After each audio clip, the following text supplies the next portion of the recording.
Hi, Greg here, Kiwi Wanderers. This week's tech tip is a review on the Waitai Wireless Interface, which is a device that gets rid of the light lead between the tow vehicle and the caravan.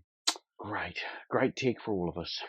Okay, hey, so if you've just joined Kiwi Wanderers, we are Sandy and Greg and Holly the dog, and we're relative newbies on the road in our Jayco Silverline travelling around New Zealand. So if you're wanting to learn from our experiences, our mistakes on the road, and whether it be a great campsite or some technical tips, please subscribe and click the little notification bell so you don't miss a thing. Okay, so first up I need to say that Waitai sent us this wireless towing interface to review, but this review is my opinion and an honest review of how this tech works with us on the road. Right, what's in the box?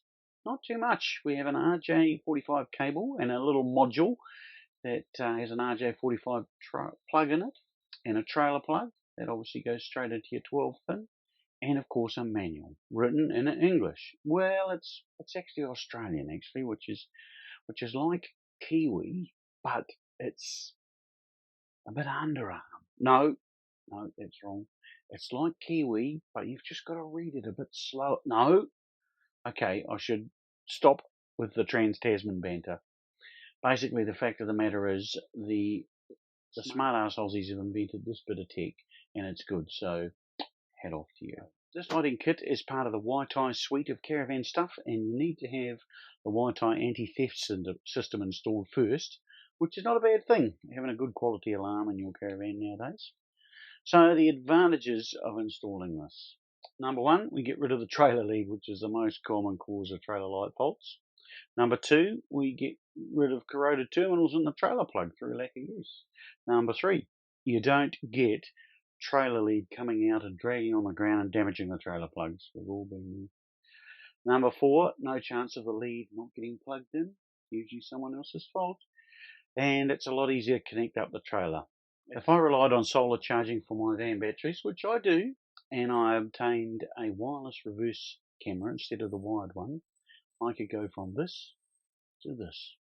I'm not sure I'd ever go without the safety chains though, but it's a really easy bit of kit to fit, and the hardest bit for me was finding the right size screws. Plugging the trailer plug module in was obviously pretty easy. I could just about get Sandy to do that. And once mounted and plugged in, you have to pair the trailer module to the trailer plug. And there's great instructions on the manual, real easy to do, very, very quick actually. That's one of the things Sandy says I'm known for, being quick. Not sure what she means by that. Hey, anyway, sorry, seriously, it obviously creates its own network. It's really robust. Connected it back in December and haven't had to repair it. It's been great. For the system to work like that, it needs to have the standard Aussie wiring configuration. There are no rules around this, and your Sparky can wire it up any which way he wants, but my ute was thankfully wired up the right way. The other thing to bear in mind is that some caravan manufacturers use some of the spare pins in the 12-pin plug to perform other functions in the caravan. My ute has a 30 amp circuit supposed to keep the van batteries charged, but I've found this pretty hopeless, as like most late model vehicles, my Ranger has a smart alternator to charge its battery. Does that very well, but not good at charging any other battery. I've even disconnected the smart alternator bit and still don't think it's much good. My opinion is if you relied on the tow vehicle to charge your van batteries, you would probably need to fit a DC to DC charger and an Anderson plug. We have lots of solar on our vans, so it's never been a problem for us, but what I'm trying to say is that a wireless lighting system is never going to charge the batteries, so that's a consideration. If you rely on the vehicle to charge the battery, yeah, DC to DC is the way to go. We have an Anderson plug which powers our fridge when towing. We don't use it in the summer because we have lots of spare solar energy, and so we just flick the whole unit onto 240 volt through an inverter. And that might change in the winter, who knows, but yeah. Also, our Jayco has a tyre pressure monitoring and anti-sway system. These are both activated through the vehicle charging circuit, so they only turn on when the van is plugged into the tow vehicle. And because we don't plug in these systems, they don't turn on. But thankfully, Waitai have thought of this, and in the loom they have a purple wire that is livened up when the wireless connection is made. And we just ran this purple wire down to under the bed and fitted a relay there, and that fires up those two systems. So yeah, really good workaround. Thanks, Waitai. Now, we've been very happy with the system. Easy to install and connect, and really is fit and forget. I do sometimes take the trailer plug module out and put it in the glove box if I'm leaving the vehicle alone for a while.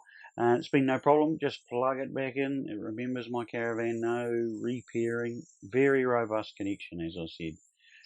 Another advantage is you can pair several trailers with one tow vehicle. So yeah, that would be good. Another advantage for me is that we have a boat, and sometimes some of the ramps, the trailer plug goes under the water, seawater, which is just terribly bad to try and get out of the plug. So with the system, I will be able to raise my trailer plug out of the water level, if you like, and alleviate that problem. That'll be great. Huge advantage. The wireless lighting interface is relatively inexpensive add-on. Runs in at about $355, and in my opinion, well worthwhile. I've probably spent way more than that on trailer plugs over the years. We have a great New Zealand distributor, the TowPro Group from the Waikato, and you can purchase it direct from their website, www.waitai.nz. They also have a page on there showing all their dealers and installers around the place. So yeah, good people to deal with and great to have someone local. So my opinion of this product. It's a great bit of kit, easy to use and fit, and definitely the way of the future. Trailer leads have been around far too long and given me a fair bit of heartache over the years, so I'm glad to see the back of them. This is just one more part of the Waitai suite of products to try and make our life easier on the road. Hey, hope you enjoyed this video. I did. And coming up soon will be a review on the Waitai brake controller. So stay tuned for that, and we'll see you next time.